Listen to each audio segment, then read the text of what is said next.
Victor Bell Jr. So I am actually at a apartment complex. Nice place, really nice place. You can see where this is, how this looks. Beautiful place. There's over 100 units in this property, on this property. The landscaping is great. I looked online to like rental.com and looked up the rents, the one bedrooms, two bedrooms, three bedrooms. They all range between 1,500 to 2,000, or 2,100. Nice place, really nice place, well manicured. Here's why I like this place. I'm gonna show you guys. Turn around, because in this place, like you got great landscaping, you got a great property, great feel. Cars are nice looking. That's huge for me. When I drive through and I look at the concentration of the vehicles, like what kind of cars here, kind of says a little bit about that. You got a clubhouse over here. I like the tile, the colors. The landscaping is big. It's all clean. You guys hear me talk about that. So like when I'm looking at deals, especially when I'm driving deals and I'm deal hunting, like this one's not on the market naturally. Um, I always look at. I'm heading over to take a look at a smaller site. I always seem to get access to like all these smaller properties, but then when I drive the smaller properties, I'm looking at who the competitors are for the bigger ones. Why does a smaller person want to? Why does a smaller owner want to get out of the small ones? Because these big monsters are around the corner and they're taking up some of the people. So when I look at the smaller ones, I know the tenant mix and the tenant base. Maybe they couldn't get into this one, right? That's huge for me because I may not want those tenants, just like bigger places like this may not have wanted. You don't need a tour of the place, right? You need a tour. I'm going to run the numbers on this property, and I'll definitely throw those up as we go, or maybe in the comments or anything like that here.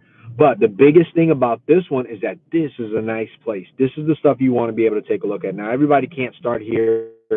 Hell, I got to work my way up to this. This is a larger property than I want, but I drive properties that are where I want to go because, like I said before, I'm taking ideas for some of these big ones to go down to some of the mid-sized ones. Like I'm looking for the 40 unit, 50 unit.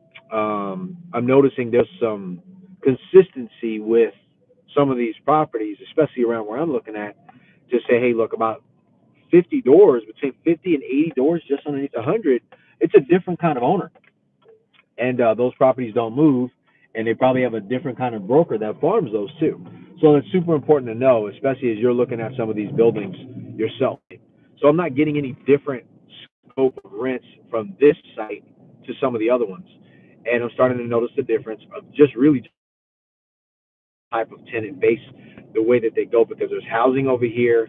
Like if you can see, there's houses over here, and I actually live in this area, so it's easy for me to drive these sites. I'm getting ready to drive to another one. So if you're taking a look at these things, that's what you're looking at. You're looking at the location, big time. Look at the location, look at the tenant mix from the outside. Go online, take a look at the reviews. There was all bad reviews on that property. Look at some of these properties. I think it's going back. Look at some of those properties with bad reviews.